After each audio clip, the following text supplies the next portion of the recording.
Okay, and welcome back. Talking to Jim, and we're getting so much. Professor Fetzer always delivers. There's so much to this. It has psychological angles. It has geopolitical angles. It's got financial angles. It's got all kinds of angles. We don't know what's really going on here. Is Hillary still alive but in critical condition with worsening Parkinson's? I don't know. We just don't know. If she's got vascular dementia, that means the brain stem is dying. Could be Alzheimer's. She may be riddled with cancer. She certainly appeared to have a malignant tumor on her tongue, which was removed. We've seen the pictures of that. We know about the clotting tendency. These are very dangerous clots, by the way. DVT is very dangerous stuff. It kills people. She could clot out at any time. It's not a joke. So that's just part of the issue. They're giving her Coumadin. We know about the thyroid medication. This woman is in very serious condition. And after Sunday, it wouldn't, as I said 2 times ago when you were on, Jim, I said, I figure it's about a 30% chance that she died on Sunday. And I might push that up a little higher now in light of the fact that if Chuck Todd tweeted she passed away 9:50 Eastern on Sunday, and the WABC anchor said it at 11 o'clock p.m., that's pretty convincing timing that something's up. Jeff, given the totality of the evidence and throwing the dice, because in my opinion they felt they no longer had anything to lose, by putting out this woman who, in my judgment, they can no longer take back. She is it. She is the Hillary for the duration, win, lose, or draw. Hillary has to be dead. I'm convinced of that, but I say it in the tentative and fallible fashion of science, where new evidence or alternative hypotheses might force me to reject an hypothesis I previously accepted, accept an hypothesis I previously rejected, and leave others in suspense. Now, something that has to be taken into account here is that they have to have known for, let us say, at least 10 years that they were going to have to cross the Rubicon, because Hillary had been diagnosed at least that long ago with her Parkinson, which has only become more and more.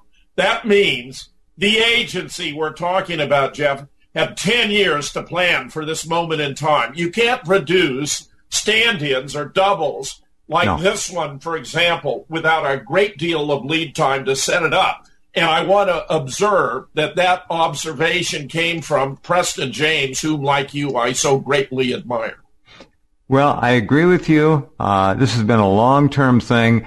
They know when she was diagnosed with Parkinson's, it has 5 stages. She's clearly in the fourth and a half, or fifth, almost the 5th stage, which makes you non-ambulatory. And they did put a wheelchair in that van and a wheelchair lift in case she had a complete breakdown. She's close. Basically what they were doing was injecting her, getting her to stand upright, somehow to continue walking, and then they turned her on and she sped through her recorded sound bites and did her normal thing, and then she'd walk away.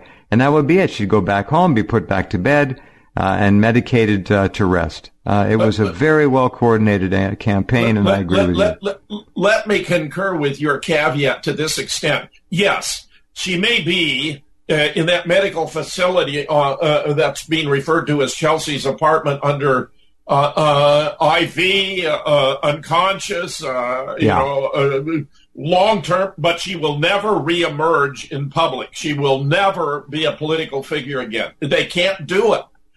When they put this woman out, the features she have are so very different. They're going to get away with it or they aren't. You and I have exposed it. I say they aren't going to get away with it, but their control of the media is so vast that it really is going to depend on keep competing. Look, Jim, they're going to keep repeating the lie over and over again. This woman is going to be such a much better speaker that people are going to say, well, she's fine. She's doing really well. That's what they're going to say. That's the takeaway from this. That's what they're going to do. So, yeah, you got 50% of the population are cattle and sheep. They're going to do what they're told. And if they're told this is Hillary, and Hillary looks good and sounds good, they're going to say, okay, that's Hillary. They're not going to question it. And yet you can't look at these photographs and believe that this person is Hillary, because she is not Hillary. Look at the nose, the profiles, for God's sake, the shape of the nostrils, the end of the nose, which is meatier and hangs down. I say, look at the neck, for crying out loud. Oh, the neck is just a joke. Where are the wrinkles on the forehead or the creases around the eyes? Oh, the massive wrinkles on the cheeks. Hillary Clinton looked like the proverbial little old lady. Okay? That's what she looked like. They had her all painted up every time she'd go out to make her look much better than she did. She looked, well, we've got a photograph of her. She looked frightful. There was enough turkey neck, skin on her neck to make at least one modest lampshade, a traditional lampshade joke. It just happens. American people going to allow themselves to be played? They have so far. They've so stupid, so gullible. Because, Jeff, it means if we were to support this person, this imposter, we have no idea who we are electing to be president of the United States. We have no idea. Well, we know that she'll do what she's told or she dies. It's real simple. And then the point is, Kane takes over. She's just a prop. The point is, who are the powers behind her pulling all the strings? Yeah, well, I think we can make a pretty good guess. It's obvious. Yes, it's obvious this woman is not a political leader. This woman is not capable. No, she's a performer. This is an actress. That's right. This is an actress. Yeah. Yep. Absolutely. Remember, Winston Churchill gave radio speeches, but it wasn't Winston Churchill. They had a double doing the speeches sometimes. Oh, and today with the voice morphine, anyone could do it. Yeah. And I think that's what happened with this interview with Anderson Cooper. No question. None. Yeah, somebody else using voice morphine, and Anderson, who has a history with the CIA, is, of course, very willing to play along. You know that one of the giveaways that we haven't talked about is when the Hillary double number 2, Barnwell being number 1, double number 2 came out of the building. Right. Where was Chelsea? Right. Chelsea would have walked her out to that van. If that had been her mother. And she says she loves her mother. She's close to her. She wouldn't have turned her mother loose to go out through that door with no Secret Service protection. She was at her mother's side in her intensive care unit. I think that's probable. And you see, now it doesn't matter whether Hillary is alive or dead, because she's no longer a political player. She's as a physical player, she's out of it, gone. And she had been so compromised. During that commander-in-chief hearing, Jeff, she had an earpiece in her ear. She was being told what to say. It was stunning. Yeah. And would you believe Rachel Maddow did a story about that and used a photoshopped image that had the earpiece removed? I believe it. That woman is bad news. Most people on MSNBC have just turned into vermin. I mean, they are disgusting. Yeah, I think Hillary has had the earpiece as a matter of course for a long time.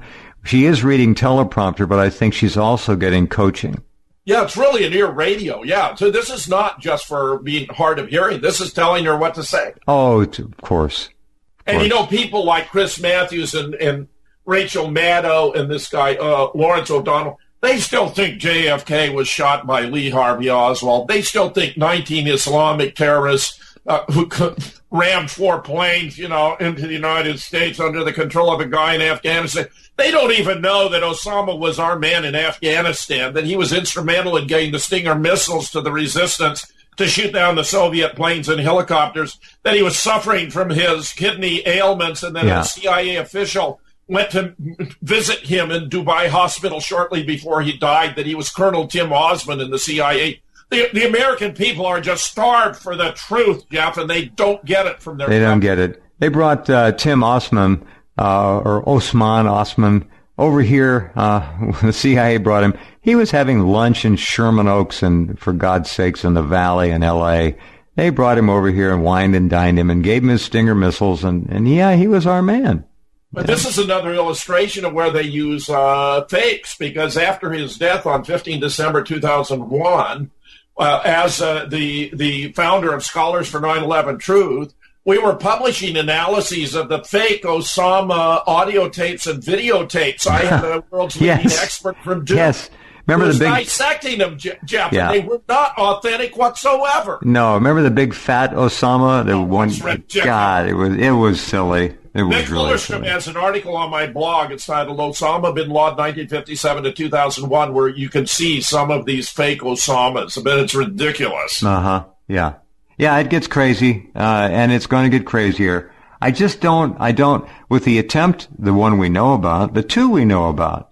Oh, did you see, by the way, the first person that was going to shoot Donald Trump, this guy is 20 years old now, grabbed a cop's gun and tried to shoot him in Las Vegas. All right. Yeah. He pleaded guilty, and the court accepted this. I guess they made a deal. He pleaded guilty for being an illegal in possession of a firearm. That's it. Not for the attempted murder of a presidential candidate. So they got him off. Clearly, he was scripted.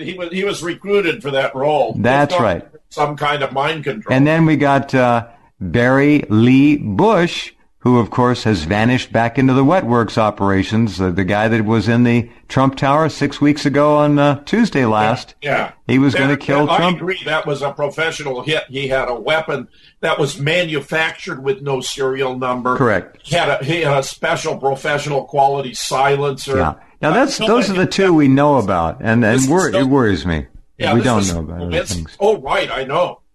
Trump's got to be careful every step of the way because, But Hillary, my God, the enormity of the deception, Jeff. This is one of the greatest frauds ever perpetrated on the American people, and that's saying something. So many others. When you look at Boston bombing, JFK, 9/11, this is a monster. Right, I concur. This is a big one. When you look at the video, again, taken on a cell phone camera, of Hillary collapsing, don't believe anyone who says she stumbled, she was stepping toward the van. Neither happened. She was out of it on her feet and jerking up and down and to her left. Full body seizure spasms. Now, the giveaway for me was the fact that Dr. Frankenstein, the big black guy, was on her left as we look at the picture.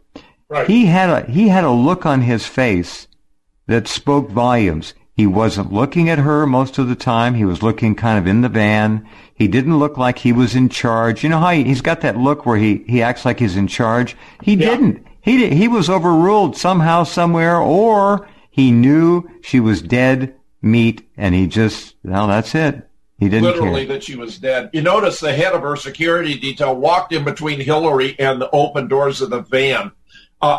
Agents have observed that's a no-no. That's never done. So he was doing it for some extraordinary reason, I think, just to assess how they're going to get the body into the van. Yeah, and they pulled it in like a side of beef. That's right. That was a law enforcement official said she was thrown in there like a side of beef. That's exactly what he said. You also have seen, I think some of you, the video of what they're saying was a piece of metal that fell out of her pant leg. Now, I don't know what that is, but it did fall, and it was metal, and it was audible. You can hear it on the recording. It made some noise. It went tinkle when it hit the ground. We don't know what it was. If it did come out of her pant leg and wasn't dropped by somebody behind her, it probably was something to do with the catheter urine bag that she was, we think, wearing. That came loose when the spasm hit or before. We don't know. Now, as far as her outfit goes, if you look at the double number 2 who came out of the building was wearing Hillary's outfit. I believe that. I think that outfit was shortened at the cuff. They had someone on there that could do that, and they shortened it up in the hour and a half they had. But it was the same jacket. It was bulky on her. The same baggy. The pants were baggy because Hillary's much heavier. But she was thin, this woman. Thin hips, thin. Yeah. Even with the baggy pants, you could still see how thin she was. Yeah, she had a trim figure, which Hillary does not. I mean, she looked cute. She was cute. She almost had a Meg Ryan kind of appeal to her. Right. Most certainly the opposite of Hillary Clinton.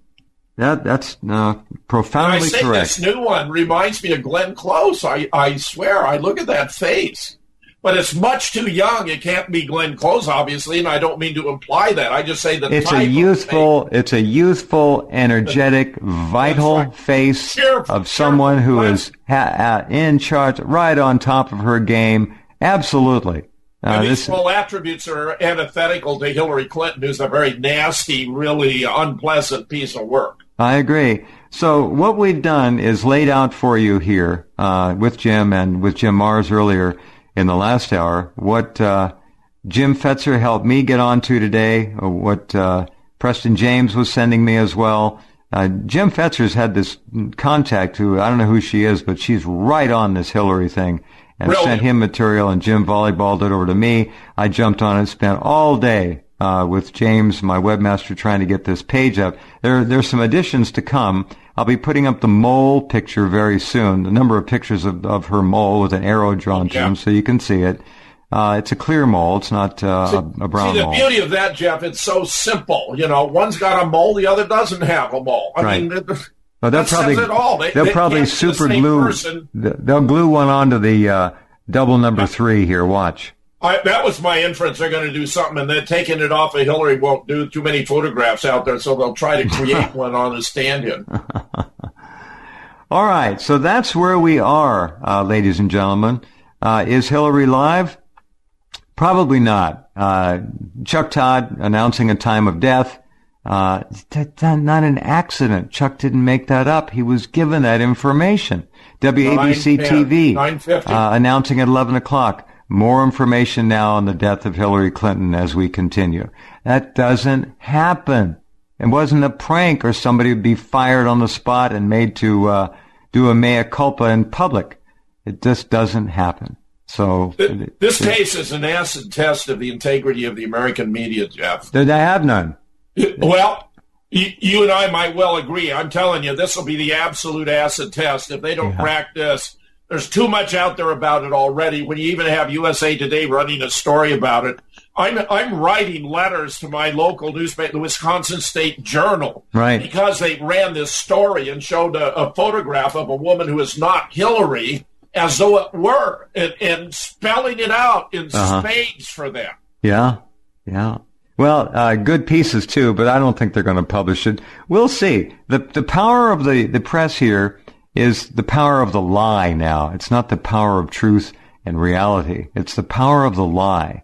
And they work for the CIA. Remember Operation Northwoods. Remember Mockingbird. These go back to the 1950s when the agency bragged it could put any story it wanted in any major American newspaper within an hour, I think it was. Anywhere. And that was in the 50s. Imagine their control now. In every newsroom of any consequence, there is at least one member of the agency. A detachment, an asset, somebody working there real time to watch and see. Guaranteed. It's there. They control it all. They have technology. Remember Wag the Dog, and they were talking about faking videos. What they can do now is beyond my ability to describe it to you adequately. It's way down the road from where you might think they are. They're really got it. They've got it. Harry Truman eventually concluded that creating the CIA was the greatest mistake of his presidency. And I say nothing could be a greater boon to the United States and the world than to abolish it. There isn't a ghost of a chance of that happening, but people ought to think about what an ideal world would be like and work toward that goal.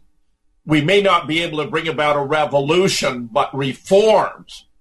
If we can only regain control of our own government, which means getting rid of electronic voting machines, going back to paper ballots. Right. They are managing the whole government through these. And Jeff, all these reports about Russia trying to hack is ridiculous. Complete ridiculous. No, but it gives a warrant for the Department of Homeland Security taking control of the voting, which guarantees the outcome. They're going to dictate it.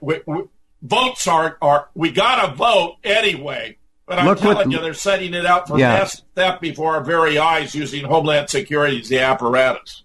Oh, DHS? Sure. They're going to run the elections. Remember this also.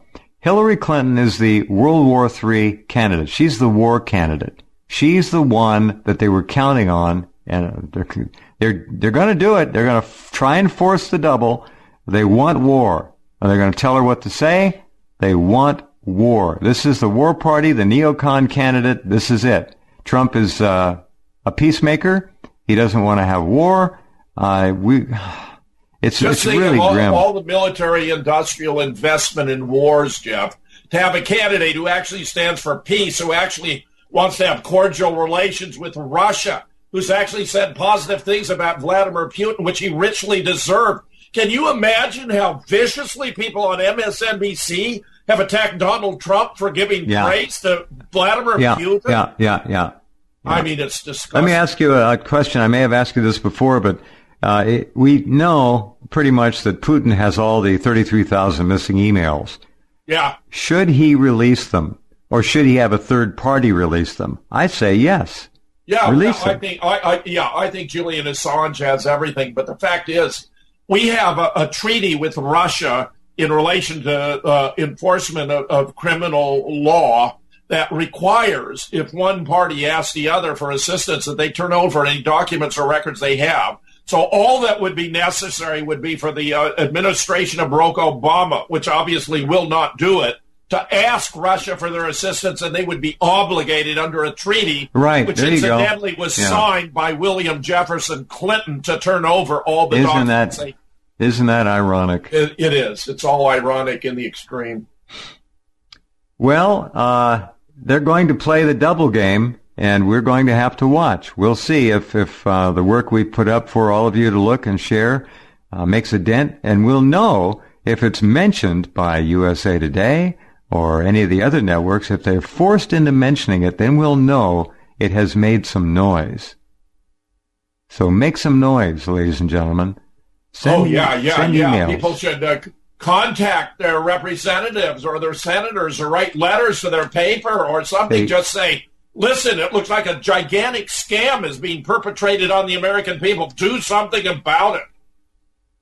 And then you'll have a test of the integrity of your own government. And I won't tell you how much you should brace yourself for disappointment, but test, conduct the test, regard it as an experiment. Let people know that you realize this is not Hillary Clinton. Agreed. And you can give reason after reason that Jeff and I have presented here today. We have just been through and are going through, without question, one of the most grave and important political events in our nation's history. People haven't yet been able to stand back and look at the totality of this. It's enormous. Hillary Clinton collapsing. Next to JFK's murder, that was a watershed event. No question. None. Huge event. Thank you, Jim, very much. Great job. Great job. All right. Talk again tomorrow. You got it. All right. Good night. Wow. What a day. All right. Well, again, I put it up there with the caveat. Don't know if it's true. Can't prove it, but it's damned compelling. Thanks for being here. Talk to you tomorrow night.